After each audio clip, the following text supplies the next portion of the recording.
show. I say a little prayer for you.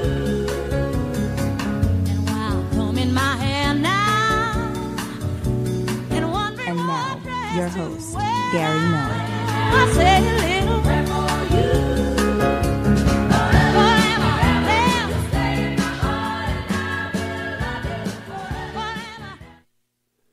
Hi everyone, I'm Gary Null. Today, Tufts and Boston University has yet another study on tomatoes. They can fight cancer. They can reduce inflammation. Those and a lot more on health and healing, always from peer-reviewed journals, quality institutions, and rarely mentioned in the mainstream media. Today, I'm not going to have a guest. I will tomorrow, and I have a wonderful guest tonight. The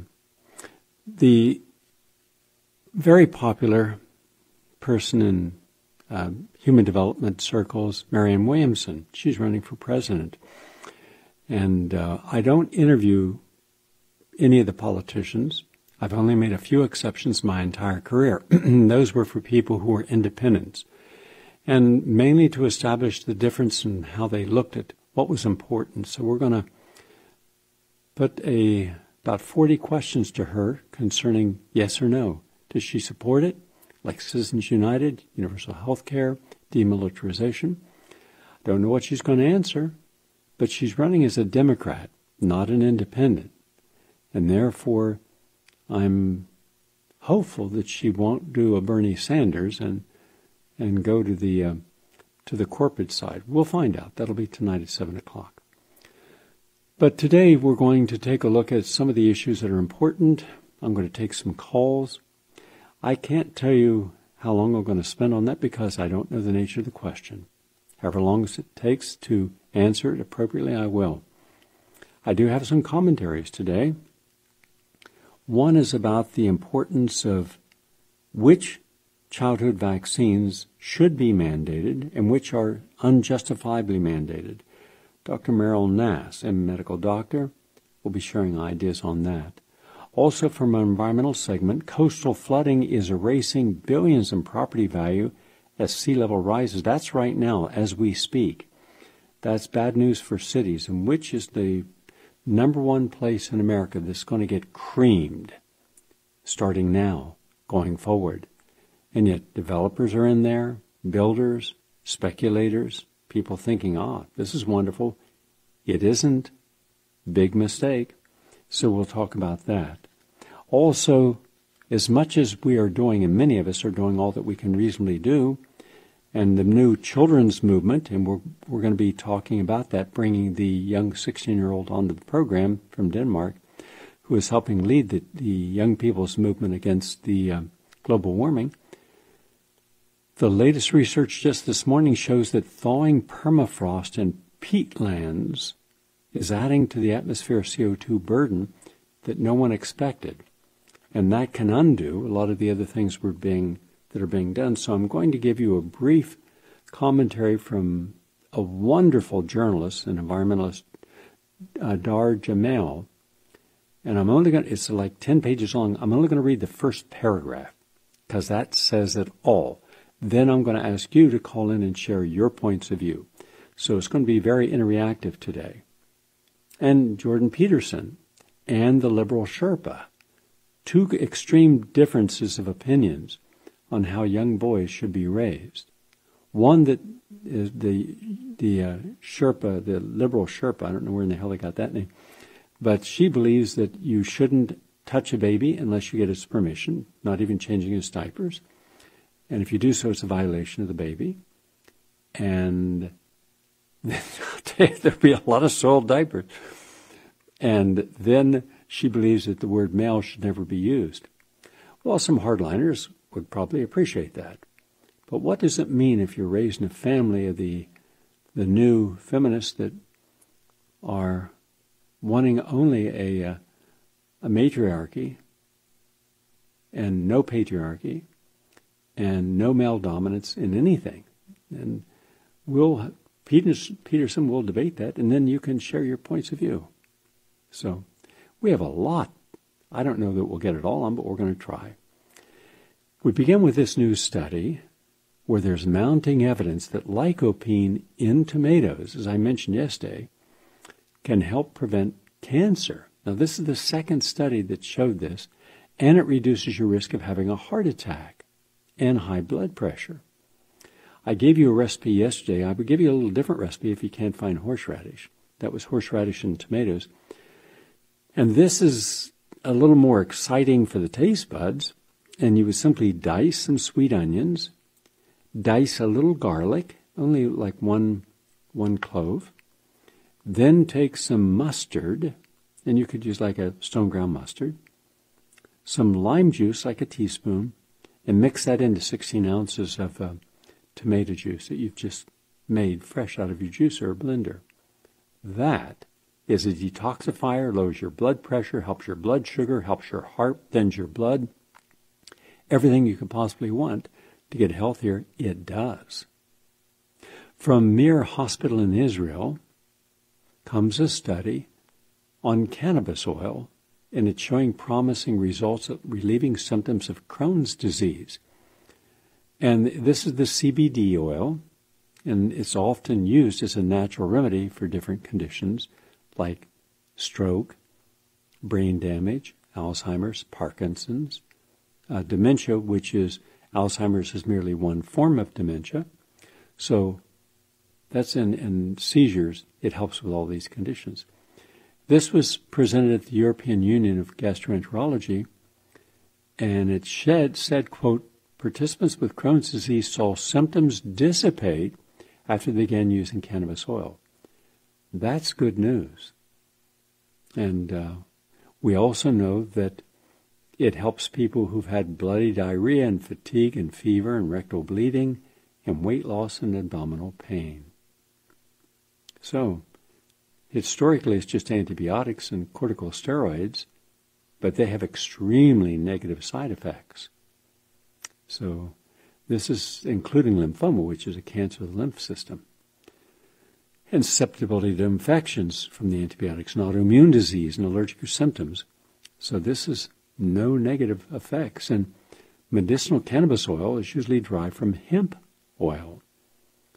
And so let's hope that we become more reasonable and less political and economic and start encouraging commercial farmers to grow hemp. You can make cloth and rope and paper all out of hemp.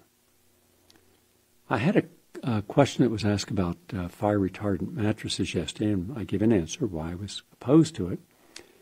A new study today from the University of Nottingham, which is in the United Kingdom, talks about the chemical pollutants inside of our home that degrades the fertility of men, and that's important, especially for younger men who want to have an intentional family and don't realize that the mattresses they're on, the particle board desk and cabinetry, the carpet with formaldehyde, even the clothing, all can have chemicals that are outgassing. Whether you smell them or not, they're outgassing. And that can have as much as a 50% reduction in sperm quality. And even if you were able to conceive, you may conceive with a defect that could cause miscarriage or permanent defects in the developing fetus. This was published in Scientific Reports. Next,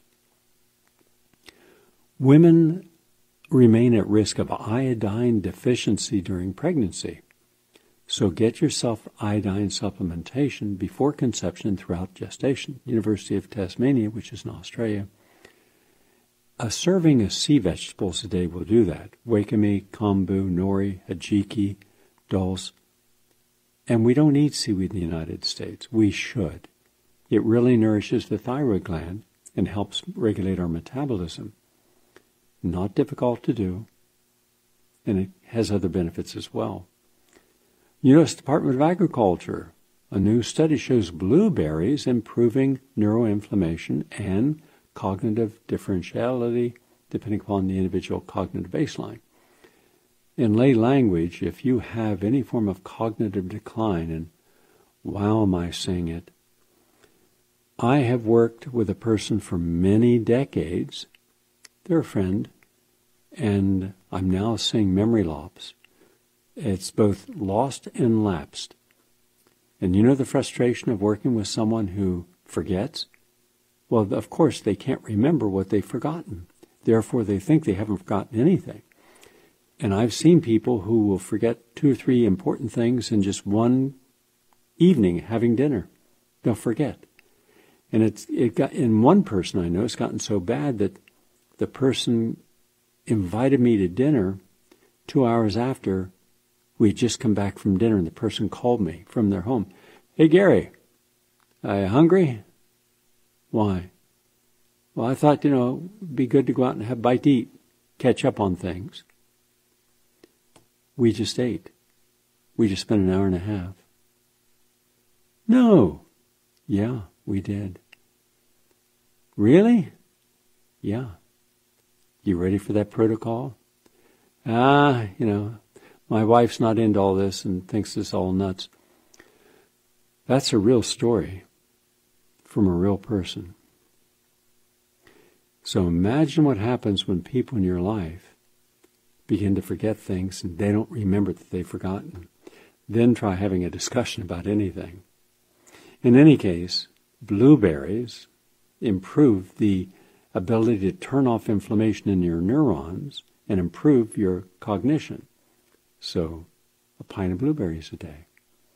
Also, from the University of California at Los Angeles, you could improve your brain function and improve blood flow with pomegranates.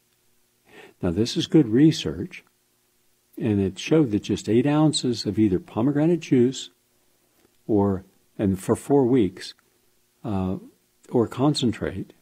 And again, you can get the fresh pomegranate. That's good. You can get the pomegranate juice without sugar. That's good. They can wick off the water and give you a concentrate. That's good. So all these are good ways of getting pomegranate. But research confirms the power of a simple dietary change in improving memory problems in middle-aged men and older adults. The title of the article was Pomegranate Juice Augments Memory and fMRI Activity in the Middle-Aged and Older Adults with Mild Memory Complaints. And it showed they had a double-blind placebo-controlled study. They did functional MRI scans. They did blood draws for peripheral biomarkers.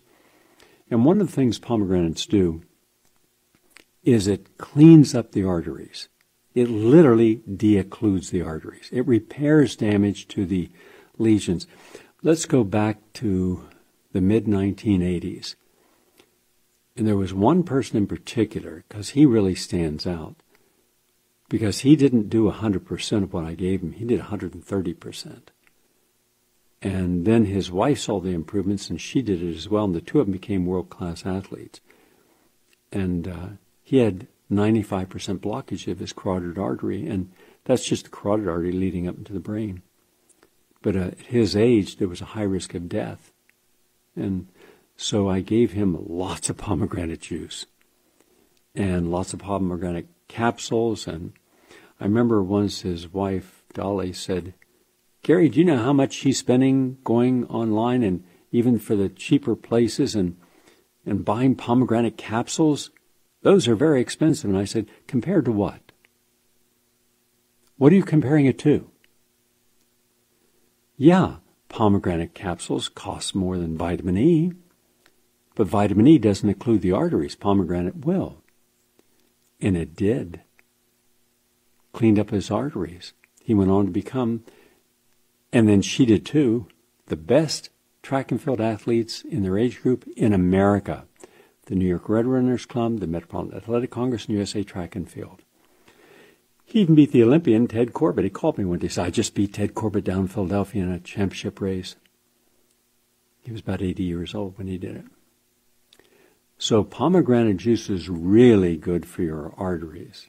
It unclogs and tonifies the cardiovascular system. It cleans up where other fruits are able to help, but not at the same degree. It's just improves pregnancy outcomes, improves birth outcomes, improves rheumatoid arthritis, improves heart disease, it'll lower your LDL cholesterol, it reduces oxidative stress, it fights prostate cancer, it's been found to prolong prostate doubling, as well as inhibit the proliferation and increase programming cell death in prostates of men with prostate cancer. It contributes to weight loss. So that's just some of what this wonderful miracle fruit does. And it's easy to grow. You could grow it in New Jersey and New York, upstate. Garlic beats the drug at detoxifying lead safely from the body. This is from Mashhad University of Medical Sciences in Iran. Garlic is used all over the world as a culinary spice, but recent research indicates that among its 100-plus medicinal properties, it is far safer and more effective than commonly used chelation drugs in pulling lead out of the human body. And this was published in the peer-reviewed journal Basic and Clinical Pharmacology and Toxicology. Yeah. A study titled Comparison of Therapeutic Effects of Garlic in Patients with Chronic Occupational Lead Poisoning showed a big benefit. Just 1,000 milligrams, that's 1 gram of garlic 3 times a day. And that really worked. So use your garlic. And I'm a big believer in garlic.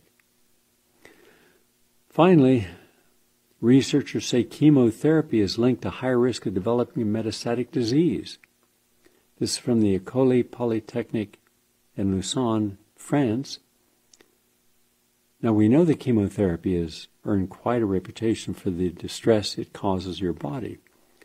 But many people believe it's simply the price that they have to pay if they want to fight cancer and have a chance of surviving. Unfortunately, what many patients don't realize is that the very chemotherapy that is meant to stop their cancer in its tracks could well be spreading it instead. Now, that might be hard to believe, but a recent study by Swiss researchers is just one of many to illustrate this devastating phenomenon. Now, chemotherapy is a common cancer treatment that typically entails the administration of strong drugs designed to fight cancer. And it may or may not be safe alongside radiation and or surgery. The number of different chemotherapy drugs in use right now is in the hundreds, with some used to slow the cancer growth and others used to stop the cells from spreading. And such drugs carry a lot of side effects that vary depending upon the medication in question, but some of the more common side effects are nausea and hair loss and fertility issues and memory problems and changes in your bone marrow. But the team of researchers at the Lausanne Institute illustrated how chemotherapy causes cancer to spread, specifically in breast cancer patients who undergo a neoadjuvant therapy. In this approach, patients are given chemotherapy before their tumor is removed via surgery in hopes of reducing the tumor size so that more of the breast can be saved in surgery. And in some cases, it makes the tumor go away entirely, leaving few, if any, cancerous cells to be removed.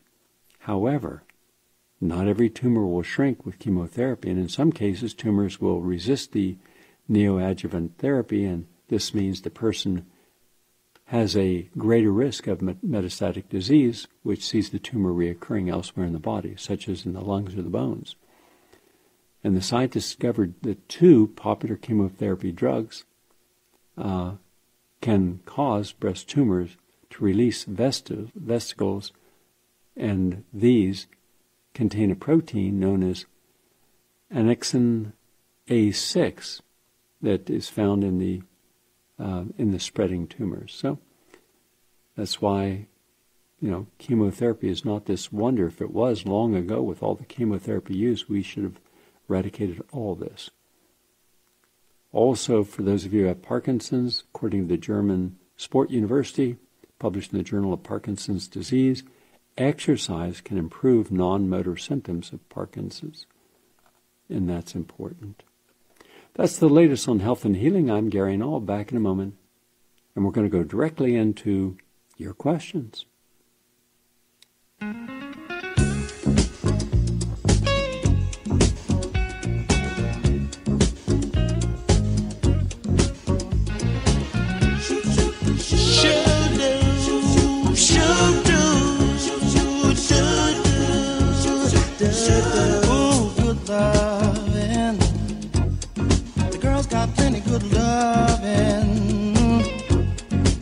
ask me how I know, and I'll tell you so. You used to be mine. Yes, hello, Gary. I've been listening to you for a long time. I appreciate if you can help me out here. My name is Joe. I live in New Jersey. What can you tell me to help my situation? I've been suffering for quite a while, long time. I can't remember how long. From dysthymia. It's a low-level depression. I've had anxiety in the past. How does one get over it? It seems to be recurring every now and then, particularly recently since I lost, I'm not working right now, and I lost my job, and with no reason of my own. But I appreciate if you could help me out with that. Thank you very much. Bye-bye. I was very fortunate early in my career to befriend people. These were people I'd meet in social settings or parties, and we became lifelong friends. Dr. Donald Mullen, Dr. Lane Kahn, Dr. Alan Putterman, a whole group of them. They were all board-certified psychologists and respected in their fields. What we would do frequently is look at the most important problems they were being presented with. Mainly it was anxiety disorders or depressive disorders. And they were clueless. Not once in all my friendship, in all the decades, did I have one of my friends say, I was able to reverse this, the person no longer has any symptoms. They went through various stages of using different antidepressants over the decades. Some left them with tics, like tardive dyskinesia, and others left them, chemically lobotomized. Yeah, a person wouldn't act out, but they didn't act normal either. So I began to do some research, and I wanted to see if a more humanistic and natural biological approach might work. So several of us got together, and I created some protocols, and I gave them the protocols. And these protocols were based upon depression and anxiety frequently emanating from something very similar, the inability to control the outcome of circumstances in our life. If not control the outcome, certainly control how we were being affected by the circumstances in our life. And I remember one of the guys who was seeing Dr. Kahn had a problem because he was depressed all the time. Not so much so that he couldn't work, but he had no quality of life. He was always in a blue mood. And it came down to the fact that he just felt that he couldn't get out of the relationship because he had 4 kids, and he only had one type of career, and therefore he couldn't quit his job. Nothing about what his life was like was he happy with. So, then the idea was, why not see what you can change? Why not see what gives you joy? Why not focus upon what does give you joy? And a lot of times people see nothing that's joyful when you're depressed. When you're down, everything is down with you. Your perception of the world, your perception of being able to get to a better place, a different mindset, frequently is changed. And yet, from my perspective, perception and altering it is the key to all healing. That's where it starts. Then I started to realize that a lot of times what people eat will directly impact their behavior. Back in the 1970s, I wrote a paper on the food-mood connection. I was contacted by Dr. Alexander Schaus. He also was doing original work, where he was taking the sugar and dairy out of people within a prison system, and they were not fighting. There was less physical activity, meaning beating each other up inside the prison system, but there was a calming effect. Then a Dr. Schoenthaler was doing work separate from Alexander Schaus, showing the same thing. So we began to work on sharing information, and I said, if you take the sugar out or what a person's allergic to, and the idea was, what could a person be allergic to? Like hives and eating strawberries? No, brain allergies. Then I contacted a man named Dr. Abraham Hoffer, MD, Ph.D., who founded, along with Linus Pauling, the Orthomolecular Society, meaning the orthomolecular, that which is in the chemical composition of our bodies can impact our brain. And I created a 28-day program of detoxification, detoxifying the mind, the brain specifically. And we found a lot of people had brain allergies that could cause anxiety or depression or acting out, almost psychoses or acute anxiety if they were allergic to something. In fact, there was a very famous singer, I will not mention, who was fine until performance and then would act out and was losing his reputation. And when his manager asked, could I help him, it took under 10 minutes. Nothing had changed in his diet except he would always have a glass of milk before he performed. He thought it calmed him down. It did just the opposite. He had a brain reaction. And we don't like to think that something as simple as a tiny molecule can trigger us to react. But the person who did the best work on it originally was Dr. Theron Randolph out of Chicago. But then another doctor, Dr. Marshall Mandel, I don't know if he's still alive or not. He was up in Norwalk, Connecticut at the time, but he was brilliant. And he invited me up there and he showed me an experiment. He was working with a scientist from NASA, and the man could not understand why he was so crippled up with arthritis. So there was this little room, and there was a clock on the wall, big digital clock like you'd have in a broadcast studio. And so what he would do is this. He would take the person's pulse, have them sit in a chair, and then a group of about 20 different vials, little eyedropper vials, be brought in. They were all the same color, and then he would put a single drop out of an eyedropper under the person's tongue, then ask the person to stand. Now, they videoed this. So a person has a drop, he stands, walks to the end, walks back, nothing. And then once they put one drop, and suddenly the guy couldn't get up. A single drop out of an eyedropper was enough under the man's tongue to cause him to lose his balance, lose his strength in his legs, his equilibrium, and then they had to give him a neutralizing dose, and then they wrote down the number on the bottom of the bottle, mixed them all up again and did it again, and again that happened. Then when they decoded it, because it was a double-blind study, turned out it was beef, extract of beef. Now, he didn't eat the beef, he just took a simple drop of liquid from the beef, and that's how much impact it had. Now imagine the enormous amount of gorging food that we engage in, what that could be doing to override our natural immune systems, depressing the immune system or hyperstimulating the immune system, causing severe allergic reactions. Now, the man, as long as he stayed off beef, it cleared up. Then I worked with him and got his tissue healed, and then I did, and I'll bet some of you remember this. Do you remember I had all the great cancer doctors from around the world who were using natural non-toxic techniques? Dr. Rivisi in New York, Virginia Livingston Wheeler from San Diego, Al-Qaidi from Panama City, Brzezinski from Houston, who else? Dr. Joseph Issels from Germany, Dr. Lawrence Burton from the Bahamas. All of them I brought to New York for a whole day at a high school over on the east side. And so they all would talk about their therapies the whole day.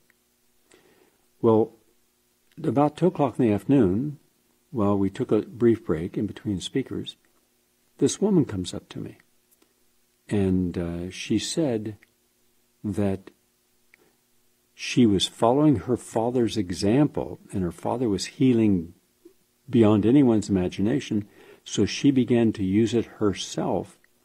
And she said, normally I wear crutches because I had advanced multiple sclerosis. And following the same protocol that you gave my dad, look at me, and she walked up on the stage. And I introduced her. And it's somewhere in my old archive tapes, which we're now in the process of looking at every single clip that I've ever filmed. Over 5,000 films, I was told, of not all documentaries, but interviews. And we're going to post these by categories. So if you want to see the best minds on any topic, you just type in the topic and it'll come right up free on the internet. And we've started doing it. So where I'm expecting to launch this probably in the next couple months. Anyhow, the point was that here's a person using the same capacity to diagnose what they're allergic to going off those foods, and it changes. So I did a special for PBS stations where I had a panel of 12 physicians, and they all said the same thing. People are allergic to foods that then trigger depression or anxiety or emotional conditions. Clean up their diet, and you make a big difference. Now, that's one part of the puzzle, but there are many parts. Then dealing with what you can control in your life. Focus on what you can control. Don't focus on what you can't control, because then your energy goes. Your energy goes where your mind is flowing. So don't let your mind flow in the direction of repeatedly think about the problems of woe is me, I'm a victim. It's only going to get worse. Focus upon what you can do and do right and have some control over. And then, of course, we have one other item that comes into this, and this is based upon the life energies. I have found a lot of people who have improved their perception, their personality, their energy by simply aligning with their authentic life energies, whether it's a creative assertive or dynamic supportive. And I've done a documentary on this, and I did a book on it called Life Energies. So that's that. So there is no one cause for all of this, but loss is a big contributing factor. And how we were raised earlier in life, whether we can understand, in our culture we rarely do, transitions, where people help you go from point A to point B in your life. There's someone there to guide you, to give you insight, input. We're just thrown into everything and exposed to, make it all work. And it rarely does. When you get divorced or you've been cheated upon or betrayed, how do you deal with that? Well, if you haven't been conditioned to how to deal with it, and don't personalize everything as if your life's over. And other cultures, the older you become, the more important you become. Your wisdom is sought, not rejected. In America, the older you become, the less relevant you are to anything. And so you're forgotten. And that in itself causes depression. That's why so many senior citizens are depressed and commit suicide. But now we have a lot of young people who've been taught nothing. They've been taught none of the values of life and ethics and manners and morals and the world we live in and systems and determination. Instead, they've been taught privilege or how to be a victim, generally one or the other. And if you don't get the privilege you accept, then you immediately consider your victim. It's really interesting. There was a study, I believe it was at Brown University, where they were interviewing some students, and one of the students says, my very life feels threatened, in this campus. Yet it's one of the most safest place in the world. What kind of parenting did that kid get to alter their perception that they couldn't get in a safer place, and yet they felt threatened? Wow. That's identity politics at its worst. So what you should do is get yourself into the hands of humanistic psychologists. Get yourself into the hands of a psychologist that knows tapping, because the tapping can also help de-traumatize earlier life experiences so they're no longer impacting you. Now, the diet is very important. Neurochemical and physiological levels, the neurotransmitters are extremely important. And your nerve cells, your serotonin levels, your dopamine levels, your play moods, your sleep moods, all these are impacted by what you eat. So if you're eating the essential fatty acids, like primrose oil, that's good for you. That helps people maintain normal brain function. If you're using 5-hydroxytryptophan or 5-HTP, that increases the body's production of serotonin, so you feel more calm. That's a natural antidepressant with no negative side effects. L-tyrosine, Tyrosine, and not a lot, and you shouldn't do this on your own, but that alleviates stress by boosting the production of adrenaline to a normal level, especially if you've been stressed and therefore you have depleted adrenaline. Taurine, Taurine, that's important as a mood regulator.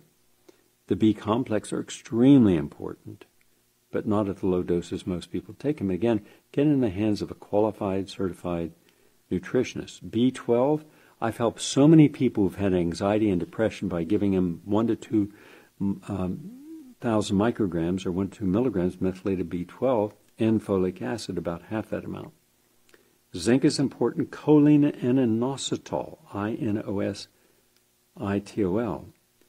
These are important because they function in the brain as neurotransmitters. Chromium is important. Gamma-aminobutyric acid, about 700 milligrams. If you're anxious, it calms you down. And then vitamin C and helps prevent depression, and bioflavonoids. And also lemon balm is good for digestive systems and calming it down. Ginger, ginkgo, all of those are good. They're very important for you. Cava, C-A-V-A, it induces calm and relieves depression. And St. John's wort, it works the same way as the monoamine oxidase or MAO inhibitors do, but without all that harshness. And so that's important. Drink lots of vegetable juices. They're very good for you. And also for men, you may be depressed because you have a low testosterone level. And testosterone deficiency is a factor in heart disease and depression and premature aging. So make sure that you have your testosterone checked each year, and stay away from meat and dairy and sugar and artificial sweeteners. And also don't use the amino acid phenylalanine as a supplement because it contains the chemical phenol, which is highly allergic. Avoid the fatty acids in hamburgers and French fries and that make you sluggish and you think sluggish, and it's bad for the brain. All right? And then quality relationships. And sometimes, by the way, that starts with a dog. Just remember this: no dog ever threw out their owner and said it's time for a new owner. They love you no matter what you look like, whether you're perfect shape or out of shape, whether you're old or young. They're there to love you their whole lives. And just being able to pet a dog will stimulate dopamine. It literally, it makes us, it's sharing the love hormone. So get an animal, and also give quality time to it, and then have friends that you are happy to be with, who accept you for who you are. Those are some of the things that will help and get your thyroid checked, because an underactive thyroid can lead to depression. Wow, I'm looking at the clock. I took about 20 minutes to answer that one question. That's why I say I always have to watch the clock, because I get carried away on answering things. We're going to take a break, and let's come back and hear. We have some audio clips lined up, and I thought you would like to hear two sides of an issue. And I'm not going to take a side, but I'm going to ask you to call in and share your points of view. Our call-in number is 888-874-4888. One is the liberal Sherpa, and the other is Gordon Peterson.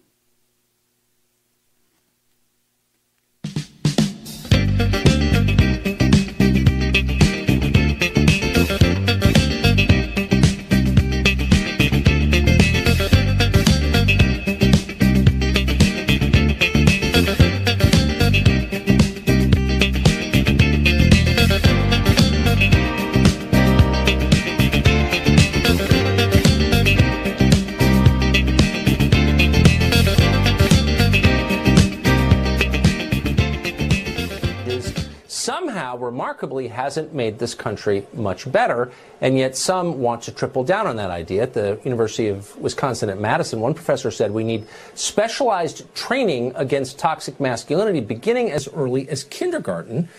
Only when 6-year-olds are taught about, quote, intersectionality and the complexity of masculinity identities will we be truly free.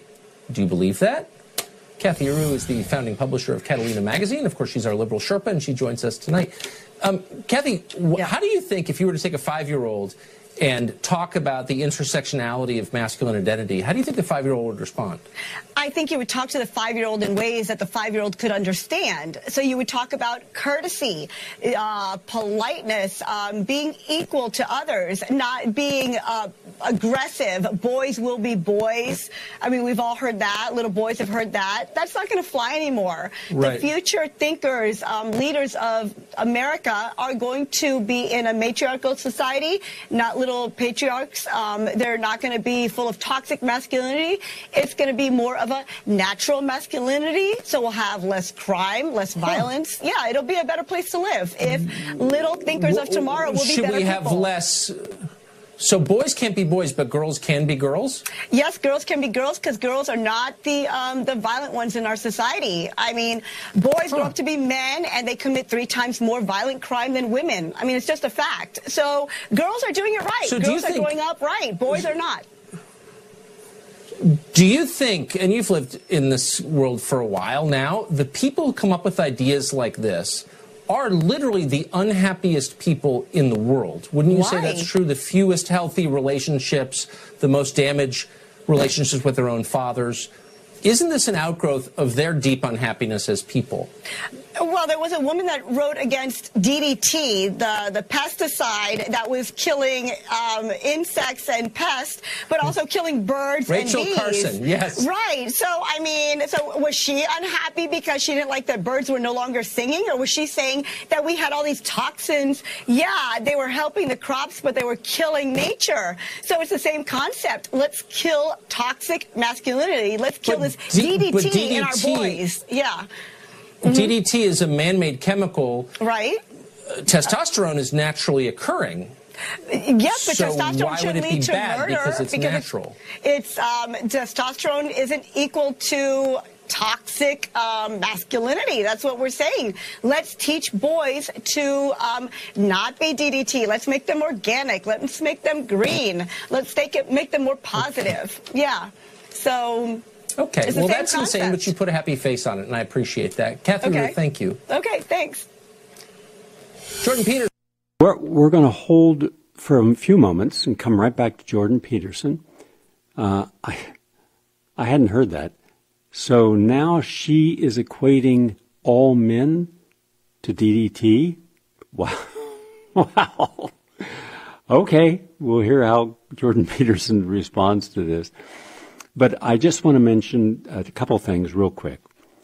We're trying to help our sister station, WBAI, and we're going to have a premiere for them, and I'm going to be announcing that at 1 o'clock right after the show, so you can stay tuned and hear what we're doing for WBAI. But we're doing something else for BAI. We're going to have one time this year, we're going to have a retreat, a health retreat, and it's the last week of April and the first week of May. It's 1 or 2 weeks. And I just spoke with Luann before we went on the air, and about 80% of it's full from previous retreat attendees. And no matter what you hear discussed about a retreat, it never gives you the full flavor and feeling of what it's like to be there. In a beautiful setting, a calm effect, tranquility, sitting in a room, beautiful French-style 18th century gazebo with monarch butterflies. And there's actually procurement of those, meaning they're set free so they keep laying more and more eggs and having all the vegetation they can thrive on. But having a bunch of butterflies on you and listening to running water, it's very soothing. Having lectures that take you deeper. And I've decided this morning I'm going to do a very deep lecture, probably a long one, probably far longer than my normal 2 to 3 hour one, on what I now am absolutely convinced, coming into the last 3 weeks of finishing our film so I can present it this summer, on what is the crisis of our economy, and the world economy and our local economy, the crisis of non-compliance to the rules of common sense and reason, the debt that we're holding and what's going to happen, the environmental damages that are being done daily without us discussing it, or feeling that somehow it impacts us, the corruption of our body politic and nothing changes there for us or the better, and where What is the next stage? And the next stage is constructive adaptation and transformation. Meaning, let me be clear what I'm about to say so it's not misinterpreted. The world is not going to end in 12 years, as Ms. Cortez, Representative Cortez, suggested. But before then, probably in the next 2 or 3 years, we'll begin to see places in America that are simply no longer sustainable and mega crisis occurring. The collapse of the dollar, that's inevitable, and with that, everything that is valued upon the dollar. So what do we do? For those of us who want to do something, I'll be having an in-depth discussions on that. That in itself is the reason most people should come. But all the other wonderful things that happen are another reason to come. And I have right now Luann Panessian, and we have Dr. Steve, a board-certified physician. Nice to have you with us today, Steve and Luann. Hi, Gary. Now, Steve, I want to make this, we don't have a lot of time, but I want you to explain why you keep coming back and what have you learned from being at so many retreats. Well, I keep coming back because I see such amazing things and transformations in medical conditions in the people that come to the retreats. Now, I do want to preface that with saying that, you know, when the retreat starts, you tell people that you don't diagnose or treat anyone or any disease. And that's really important. So really what I've been seeing is more of a side effect of the transformations that people are making just in their lives, you know, changing their lives around and the decisions they make. But still, I don't truly understand what I'm seeing from a scientific point of view. What have you seen that has questioned your sense of reason or reality? Well, I see people reversing in just a few days, by the way, a few days or a few weeks. By the way, you know, physicians, a lot of us tell their patients, you know, about diet, exercise, and stress management, and we hope to see small incremental changes over a few years. But in a few days or a few weeks, I'm seeing amazing changes in chronic diseases. For instance, I was just thinking about this while I was on hold. There was a man in Texas last year who had such a bad GI problem, a gastrointestinal problem. And, you know, that is very interesting to me. I'm very interested in gut health and the flora of the gut. But anyhow, this man was in such a bad way that he had to be fed through a G-tube, which is a tube that is inserted into the stomach and nutrients are fed in. And because he just couldn't digest anything, he couldn't eat anything. And within a week, he was having, he wasn't using a G-tube, and he was having the same meals that everybody else was having. And that's just phenomenal. That, to me, is telling me that there's major changes taking place in his gastrointestinal system. And as everyone probably that listens to your show knows, that if you have a healthy GI tract, that, you know, that means better health, and the same is opposite as well. You know, if it's dysfunctional, you'll probably have disease. So that was just one, and yeah. How many different people have you seen come with various emotional or physical conditions and leave in a completely different state? Oh, well, dozens. I mean, the people that really want to, the people that come that really want to transform their lives, not their disease, but their lives. I mean, you can see it. They have that eye of the tiger. They really want to make a change in their lives. And as a side effect of changing their lives, you see all of a sudden these mitigation in their disease conditions. Some people have been transforming that. And like I said, we're talking about a few days or a few weeks, which is unheard of. So would it be fair to say that in your entire 25-year history as a board-certified physician, you've not seen these type of transformations in this shorter period of time, or at all? I've never seen this. The only place I see this is at the retreats. And even in my own practice, I can hope that with the changes that I prescribe for my patients, that over a longer course, that they might have some decrease in their symptoms of disease.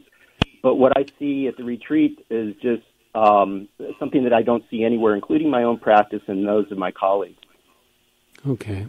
Thank you, Steve. I appreciate it. Luann, could you give the number for those who would like to join us the last week of April or the first week of May?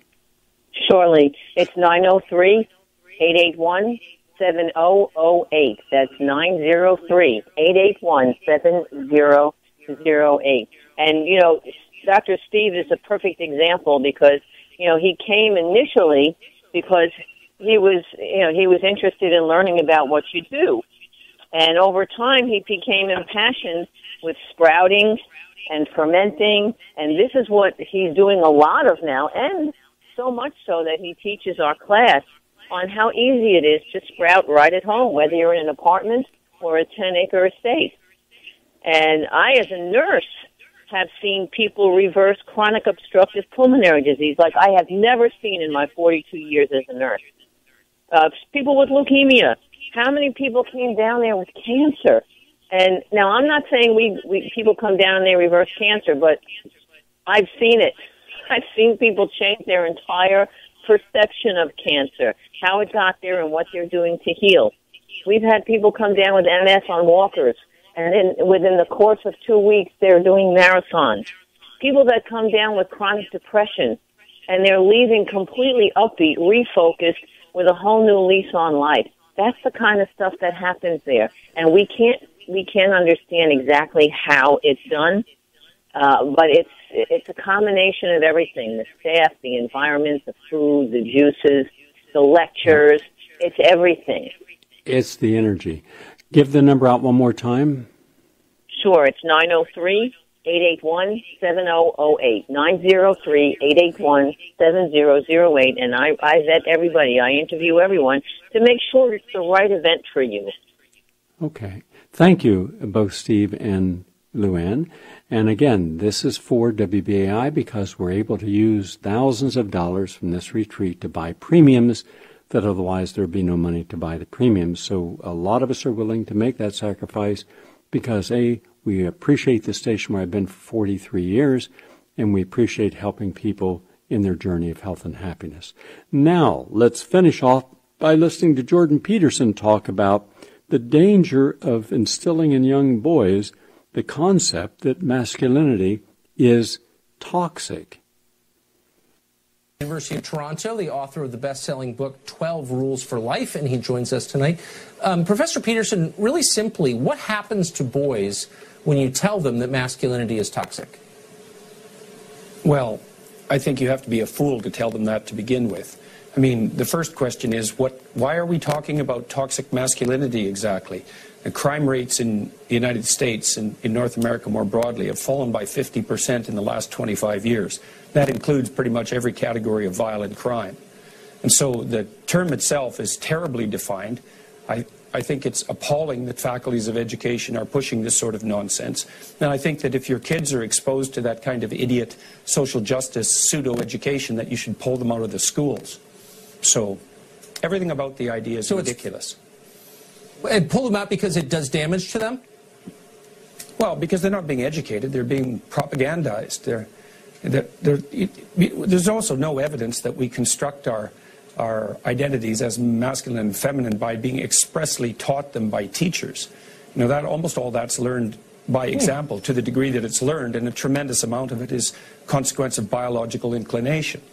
So the notion that you can fight something as ill-defined with toxic masculinity with badly designed educational programs and accomplish the end that you desire it's absolutely hopeless. That will never happen. All it'll do is further mess up an education system that's messed up badly already. I don't want to call you out on live TV, but what you're suggesting is that the genders are biologically fixed, and we know that's not true because no, they're not. They're not Facebook tells us fixed. It's not true. Well, they're not biologically fixed, you know. I mean, people are quite plastic, and we learn things all the time. We can modify our behavior, but there are masculine and feminine proclivities. But it isn't even the issue of gender identity that's the issue here. It's the issue of whatever in the world toxic masculinity is supposed to be, and you can't even define it. I mean, if people are concerned about aggression and violence, well, as I said already, the rates of violent crime in the U.S. have fallen by 50% in the last 25 years. We're doing unbelievably well on that front. The streets are safer than they have been ever. As That's a historical fact, and they're getting safer all the time. So where's the crisis? And why in the world would we turn the education of our children over to idiot ideologues? I mean, even the academics are waking up to this. There was an article in the Chronicle of Higher Education just 2 weeks ago excoriating the faculties of education for their appalling standards and their absolute ideological possession. And this idea that we should address toxic masculinity from K to 12 is just an extension of that. Well, we put up with it because we're passive and weak. And I wish we weren't. Thank you for reminding us of that. Professor, thank you. You bet. Very good talking with you. Thanks. We'll be right back. Jordan Peterson is a All right, professor at the University of Toronto. Two different points of view, and I don't have time today to go into that, but we will on our next program. We're going to be doing more of these because I want to challenge some of these hardwired notions that everything is based upon identity, and it's not. Life is far more complex than what they're trying to dissolve it down to. I want to mention also that this Sunday I'll be doing a webinar on vaccines, in which case I will show absolute irrefutable proof that the statement yesterday, that there is no association between vaccines and autism, is wrong. I will have an entire list. I will present an article. I will have an award-winning documentary, Deadly Deception, all that I'll be playing this coming Sunday. If you want to join me on that webinar, which my webinars generally go 3 to 5 hours, and I'll have a panel of people to begin the whole webinar, go to GaryNull.com, GaryNull.com, because we don't know how long it's going to be before all of the different platforms, Google, Amazon, no longer allow any challenging comments about vaccines. And by the way, I want to thank Mitchell Rabin, because he wrote out to some people saying, hey, the New York Times is claiming, the second person was cured of AIDS. Well, we're going to challenge that on a program with a group of scientists who are going to tell you the full story on that. Then it's not so great. But we did cure AIDS, and they chose not to pay attention to it. So we're assembling the entire original medical team, all the medical doctors and the scientists and the nurses and the people that we cured. How about that? And we'll be presenting that very shortly in a whole 1-hour press conference with some upbeat positive news. Why did we have all this happen? We informed the media and no one showed up. Maybe they were afraid of what would happen to an $800 billion industry if something as natural and inexpensive as lifestyle modification was shown that it could do the trick. So we have a lot coming. Thank you all for listening, and have a nice day.